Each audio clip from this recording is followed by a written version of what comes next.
नमस्कार, मैं हूं पंकज जाडेजा। हमारा उद्देश्य है राष्ट्र से स्नेह, राष्ट्र का सम्मान। अब देखते हैं आज की दिन भर की टॉप हेडलाइन। सड़क हादसे में 2 नाबालिग समेत 3 की मौत। पीलीभीत में वफात से लौटते समय बाइक सड़क किनारे खड़ी ट्रैक्टर ट्रॉली से जा टकराई।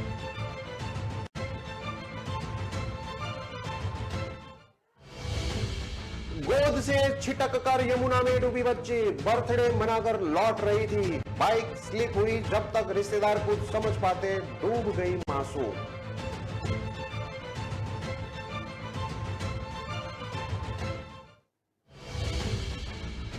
लुधियाना के होटल में पुलिस की रेड। दिल्ली मुंबई के कारोबारी रंगरलियां मनाते पकड़े। बाहरी राज्यों से बुलाई जाती थी लड़कियां, कर रही थी अष्टांग।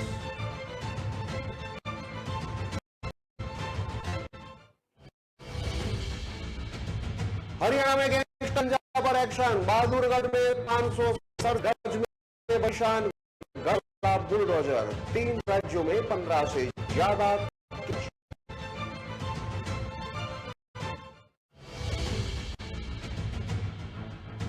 चंडीगढ़ में नए सचिवालय का उद्घाटन। राष्ट्रपति द्रौपदी मुर्मू ने लिया बिल्डिंग का जायजा। CMCH 32 में प्लाट का इनोवेशन किया।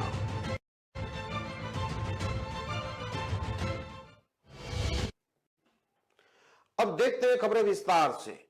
पीलीभीत में शनिवार रात 12 वफात से लौट रहे युवकों की बाइक सड़क किनारे खड़ी ट्रैक्टर ट्रॉली से जा टकराई।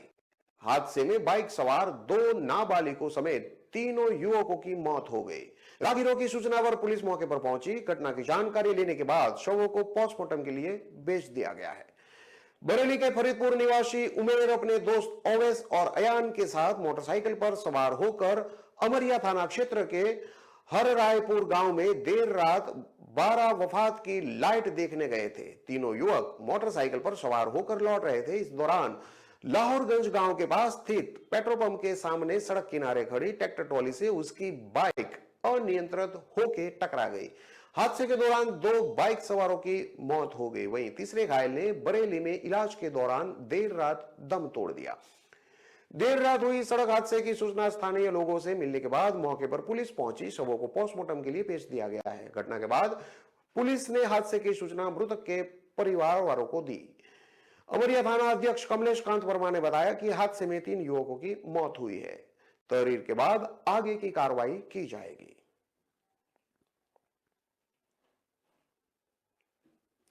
मथुरा में एक दर्दनाक हादसा सामने आया है। यहां शनिवार रात 3 साल की मासूम परिजनों की आंखों के सामने यमुना नदी में बह गई। बच्ची अपना तीसरा बर्थडे मनाकर रिश्तेदार के साथ बाइक पर लौट रही थी। रिश्तेदार बाइक चला रहे थे। उनके साथ बच्ची सहित 3 बच्चे और मौजूद थे। बारिश के चलते अस्कुंडा घाट के पास बाइक स्लिप हो गई। बच्चे छिटक कर गिर गए। एक बच्चे को रिश्तेदार ने पकड़ लिया, जबकि एक बच्चे ने खंभा पकड़ लिया। बगल में यमुना नदी है। पानी के तेज बहाव में बच्ची बहने लगी। मथुरा के चौबिया पाड़ा मोहल्ला में रहने वाले नीतीश चतुर्वेदी की 3 साल की बेटी श्रीन का शनिवार को जन्मदिन था। नीतीश दुबई में जॉब करते हैं। नजदीक ही धर्मशाला में बच्ची की बर्थडे पार्टी हुई। पूरे परिवार ने जन्मदिन को खूब सेलिब्रेट किया। जन्मदिन मनाने के बाद नीतीश की बेटी अपने फूफा जी के साथ बाइक से अपने बेटी को लेकर घर जाने के लिए निकली, लेकिन कुछ ही दूर अस्कुंडा घाट के नजदीक पहुंचते कि तभी बाइक अनियंत्रित होकर गिर गई। बाइक के स्लिप होते ही बच्ची रिश्तेदार के हाथ से छिटक कर सड़क पर गिर गई। बारिश के कारण पानी का तेज बहाव था। गलियों का पानी यमुना की तरफ बह रहा था। बच्ची भी तेज बहाव में बहने लगी। रिश्तेदार के मुताबिक अंधेरा बहुत था, जिसके चलते उन्हें कुछ समझ नहीं आया। जहां से बाइक गिरी वहां से यमुना नदी मुश्किल 10 फीट दूर रही होगी। सचिन चतुर्वेदी की बच्ची के पिता के दोस्त ने बताया कि वो और प्रकाश नीतीश के दोस्त है। नीतीश इस समय दुबई में है। जिस वक्त ये घटना हुई उस समय काफी अंधेरा था। बारिश के चलते अस्कुंडा घाट पर पानी का बहाव तेज था, जिसके चलते बाइक डिसबैलेंस हो गई और बच्ची झटक कर नीचे यमुना में जा गिरी। हादसे के बाद सबसे ज्यादा बुरा हाल मां का है। मां उस पल को याद कर सिहर उठती है जब कुछ देर पहले तक जिस बच्ची का वह हंसी खुशी जन्मदिन मना रही थी और कुछ देर बाद ही उसे बच्ची के साथ हुई हादसे की खबर मिली। जिस समय हादसा हुआ बारिश हो रही थी, जिसकी वजह से बच्ची के फूफा जी 3 बच्चों को लेकर स्कूटी से निकले थे, जबकि मां और अन्य रिश्तेदार धर्मशाला में ही मौजूद थे।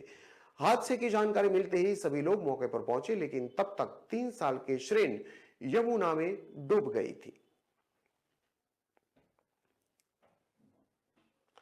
पंजाब के लुधियाना में सुभानी बिल्डिंग रोड पर एक होटल में पुलिस ने छापेमारी की। यहां पुलिस ने दिल्ली और मुंबई के कारोबारियों को रंगरलियां मनाते काबू किया। होटल में बाहरी राज्यों से लड़कियां बुलाई थी जो अश्लील डांस कर रही थी। पकड़ने के बाद कारोबारियों और लड़कियों का सिविल अस्पताल में मेडिकल करवाया गया। पुलिस ने मामले में होटल पुखराज के मालिक और मैनेजर के खिलाफ मामला दर्ज किया है। पुलिस को सूचना मिली थी कि होटल में कुछ बाहरी राज्यों के कारोबारी आए हुए थे। कारोबारियों ने मनोरंजन के लिए दिल्ली, हरियाणा और मुंबई से लड़कियां बुलाई है। होटल में पकड़ी गई लड़कियां में 5 दिल्ली की है और 2 लड़कियां मुंबई और हरियाणा की बताई जा रही है। वहीं बताया जा रहा है कि कारोबारियों की संख्या 25 से अधिक है। सूचना मिलने के बाद पुलिस ने रेड करके 25 लोगों को नामजद किया है। वहीं 2 से 3 अन्य अज्ञात व्यक्तियों के खिलाफ भी मामला दर्ज किया है। पकड़े गए व्यक्तियों में लुधियाना के अलावा अमृतसर, पटना, इलाहाबाद और दिल्ली के कारोबारी शामिल है। जानकारी के मुताबिक पुलिस सुभानी बिल्डिंग नजदीक नाकाबंदी करके वाहनों की चेकिंग कर रही थी। इस दौरान सूचना मिली कि होटल में कारोबारियों द्वारा दूसरे राज्यों से लाकर लड़कियों से अश्लील डांस करवाया जा रहा है। कारोबारी नशे में धुत होकर लड़कियों के साथ अश्लील डांस कर रहे थे। मामले को दबाने के लिए कई राजनीतिक लोगों के भी थाना डिवीजन नंबर 2 की पुलिस को फोन गए, लेकिन पुलिस ने किसी की एक न सुनी और मामला दर्ज कर लिया।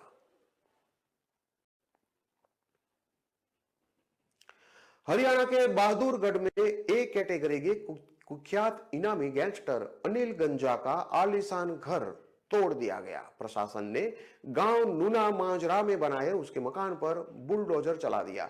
यह मकान 567 गज में बना हुआ था, जिसे प्रशासन ने अवैध करार देकर कार्रवाई की। कार्रवाई के दौरान ड्यूटी मजिस्ट्रेट, तहसीलदार श्रीनिवास और भारी पुलिस बल मौजूद रहा। बहादुरगढ़ सदर थाना के अंतर्गत आने वाले गांव नूना मांजरा निवासी गैंगस्टर अनिल गंजा के खिलाफ हरियाणा के अलावा दिल्ली में 15 से ज्यादा संगीन मामले दर्ज हैं। उसकी गैंग के मेंबर दिल्ली एनसीआर में एक्टिव है। दिल्ली से महज 25 किलोमीटर दूर गांव नूना मांजरा निवासी अनिल एक नामी वेट लिफ्टर रहा है। दिल्ली के मोतीलाल नेहरू कॉलेज से ग्रेजुएशन करने वाला अनिल गंजा शुरू से ही होनहार रहा है। उसने स्पोर्ट में भी काफी नाम कमाया था। वेट लिफ्ट में हरियाणा स्टेट चैंपियन भी रहा है। नेशनल लेवल पर भी कई प्रतियोगिता में हिस्सा लिया है। इस बीच उसने रिश्ते में भाई लगने वाले बबलू के साथ जिम खोल लिया और यहीं से उसका संपर्क अपराधियों से शुरू हो गया। बबलू पर हत्या का मामला दर्ज हुआ तो वह भी उससे प्रेरित हो गया। उसने साल 2010 में पहली वारदात को अंजाम दिया। 2 साल पहले उसने दिल्ली रोहतक हाईवे पर कार लूट की वारदात को अंजाम देकर अपराध की दुनिया में कदम रखा। अनिल गंजा का नाम उस वक्त सुर्खियों में आया जब उसने 2011 में दिल्ली के रामलाल आनंद कॉलेज से एक छात्र को किडनैप कर लिया और फिर उसके परिजनों से 1 करोड़ रुपए की फिरौती वसूली। इसी साल उसने बहादुरगढ़ के एक लेक्चरर को भी किडनैप कर 20 लाख की फिरौती वसूली। उसके बाद अनिल का जुर्म की दुनिया में इस कदर नाम गूंजा कि वह देखते ही देखते बड़ा अपराधी बन गया। उस पर दिल्ली, हरियाणा, उत्तराखंड में कई संगीन मामले दर्ज हुए। 2 साल पहले उसे उत्तराखंड से गिरफ्तार किया गया। अभी फिलहाल वह जेल में बंद है। सदर थाना प्रभारी मनोज हुड्डा के मुताबिक अनिल गंजा भाई दोनों बदमाश है। उनकी गैंग में काफी अन्य बदमाश भी शामिल है। अनिल पर हरियाणा, दिल्ली, उत्तराखंड में 15 से ज्यादा आपराधिक मामले दर्ज है। 2 साल पहले वह उत्तराखंड में अपने लिव इन पार्टनर के साथ पकड़ा गया था। करीब 1.5 साल पहले अनिल गंजा और शेखर बुपानिया गैंग के बीच झज्जर की दुलिया जेल में जमकर मारपीट भी हुई थी। खबरों में लेते हैं अब एक छोटा सा विराम।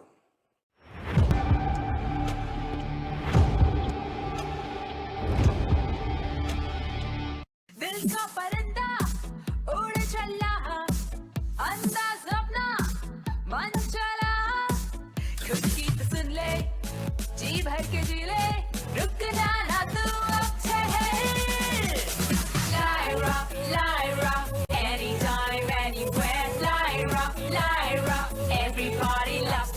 Lyra, anytime, anywhere.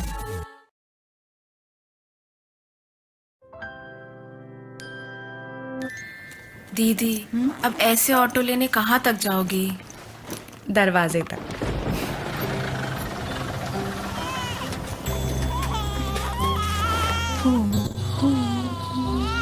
जो सोचे जो चाहे वो करके दिखा दे।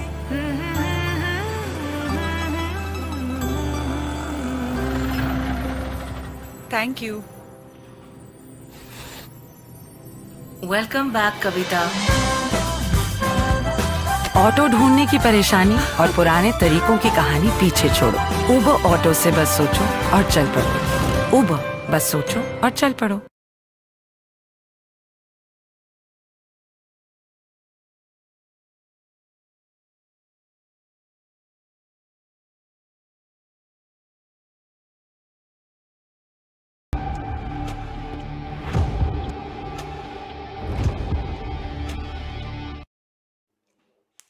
विराम के बाद एक बार फिर से आपका स्वागत है। अब देखते हैं आगे की और खबरें। राष्ट्रपति द्रौपदी मुर्मू ने आज चंडीगढ़ में सेक्टर 9 स्थित न्यू सेक्रेटेरिएट बिल्डिंग का उद्घाटन किया। उनके साथ इस दौरान चंडीगढ़ के प्रशासक बनवारी लाल पुरोहित, एडवाइजर धर्मपाल और अन्य कई बड़े अधिकारी भी मौजूद रहे। राष्ट्रपति ने इस दौरान सचिवालय में बनाए दफ्तरों का दौरा भी किया। बता दें कि शहर की न्यू सेक्रेटेरिएट बिल्डिंग पहली 5 स्टार रेटिंग ग्रीन बिल्डिंग बताई जा रही है। यह 2.63 एकड़ में फैली है। इसका कुल कवर एरिया 2,14,818 स्क्वायर फीट का है। इस 6 मंजिला बिल्डिंग का निर्माण कार्य करीब 3 साल में पूरा हुआ है। बिल्डिंग में कई दफ्तर बनाए गए हैं। वहीं एक multipurpose hall, conference room, gym और पोस्ट ऑफिस भी बनाए गए हैं। 200 के लगभग वाहनों की पार्किंग की क्षमता है। गृह मंत्रालय ने इस प्रोजेक्ट के निर्माण के लिए वर्ष 2018 में 75 करोड़ रुपए की स्वीकृति दी थी। कार्बन कम उत्सर्जन के लिए बिल्डिंग का विशेष डिजाइन बनाया गया है। सितंबर 2007 में आधारशिला रखी गई थी। दिसंबर 2018 में निर्माण कार्य शुरू हुआ। यह बिल्डिंग चंडीगढ़ पुलिस हेडक्वार्टर और न्यू चंडीगढ़ हाउसिंग बोर्ड दफ्तर के बीच में बनी हुई है। आपको बता दें कि कई सरकारी दफ्तर इस नई बिल्डिंग में शिफ्ट किए जाएंगे। न्यू बिल्डिंग में excise and taxation, controller office, health department, block development and panchayat अफसर ऑफिस, यूटी एनिमल हस्बेंड्री एवं फिशरीज विभाग आदि इस दफ्तर में शिफ्ट करने की जानकारी मिली है। मौजूदा समय में इन विभागों के दफ्तर सेक्टर 16, 17 और 22 में है। वहीं इस नई बिल्डिंग की सुरक्षा के लिहाज से यहां पर 20 से ज्यादा कैमरे भी लगाए गए हैं। एंट्री पॉइंट पर बूम बैरियर भी उपलब्ध है। सीकर में शनिवार को पूरे दिन बारिश का दौर जारी रहा। कभी तेज तो कभी बूंदाबांदी होती रही। वहीं आज लगातार दूसरे दिन एक बार फिर सीकर में बारिश का अलर्ट दिया गया है। बीते 24 घंटों में सीकर जिले में सबसे ज्यादा बारिश श्रीमाधोपुर इलाके में हुई है। यहां 56 mm यानी कि 2 इंच से भी ज्यादा बारिश हुई है। सीकर कंट्रोल रूम के आंकड़ों की माने तो पिछले 24 घंटों में सीकर शहर में 26 मिलीमीटर, रामगढ़ शेखावटी में 8 मिलीमीटर, लक्ष्मणगढ़ में 10 मिलीमीटर, फतेहपुर में 17 मिलीमीटर और दाताराम में 4 मिलीमीटर, श्रीमाधोपुर में 56 मिलीमीटर, खंडेला में 18, नीमका थाना में 35, नेछवा में 6 मिलीमीटर और पाटन में 38 और दोद में 22 मिलीमीटर बारिश हुई है। कंट्रोल रूम के मुताबिक सीकर में आज भी बारिश का अलर्ट है। बारिश के चलते रात के तापमान में भारी गिरावट आई है। पूरे दिन हुई बारिश से सीकर के न्यूनतम तापमान में भी गिरावट आई है। सीकर में शनिवार रात का न्यूनतम तापमान 21.3 डिग्री रहा, जबकि शुक्रवार का तापमान 23 डिग्री दर्ज किया गया था। अलवर जिले में शुक्रवार रात से शुरू हुई बारिश शनिवार देर रात तक चलती रही। करीब 33 घंटे तक रिमझिम लगातार बारिश हुई। रात को कोई जगहों पर अच्छी बारिश से जगह जगह पानी भर गया। लगातार बारिश से अलवर के निकट नगरदीद गांव में एक मकान गिर गया, जिसमें रह रही दंपति और बच्चे ने भागकर मुश्किल से अपनी जान बचाई। कुछ घंटे तक बूंदाबांदी रुकी, लेकिन रविवार सुबह 9 बजे से वापस बूंदाबांदी फिर शुरू हो गई। नगली मेघों में हीरालाल जाटो का मकान है। वह पत्नी और एक बच्चे के साथ शनिवार रात को घर पर था। लगातार हो रही बारिश और जल भराव के कारण मकान में सिलन आ गई थी। शनिवार देर शाम को पहले भूसे वाले कमरा गिरा, तब परिवार सतर्क हुआ। आवाज सुनकर बबलू जाटव, उनकी पत्नी मंजू और बच्चा जिज्ञासा को लेकर बाहर निकले, जिसके कुछ समय बाद ही दूसरा कमरा भी गिर गया, जहां वे आराम कर रहे थे। कमरे में रखा पूरा सामान भी टूट गया। बाहर आने में देर हो जाती तो वो लोग दब जाते। जैसे ही कमरे के गिरने की तेज आवाज आई, पति, पत्नी और बच्चे ने बाहर आने में देर नहीं की, वरना दूसरे कमरे की छत के नीचे वे दब जाते तो बड़ा हादसा हो सकता था। लेकिन परिवार का बचाव हो गया। मकान के दोनों कमरे गिरने से कई लाख रुपए के सामान का नुकसान हो गया। बाद में प्रशासन ने मौके पर पहुंचकर नुकसान का जायजा भी लिया। शुक्रवार से बारिश, रविवार को भी रिमझिम बारिश हुई। अलवर जिले में शुक्रवार देर रात से शुरू हुई बारिश शनिवार को दिन भर होती रही। रात को भी बारिश जारी रही। अब रविवार यानी कि आज सुबह से वापस रिमझिम शुरू हो गई है। जिले में लगातार बारिश के कारण जर्जर मकानों के गिरने का डर बना रहा। इस कारण जिले में प्रशासन को भी अलर्ट किया गया है।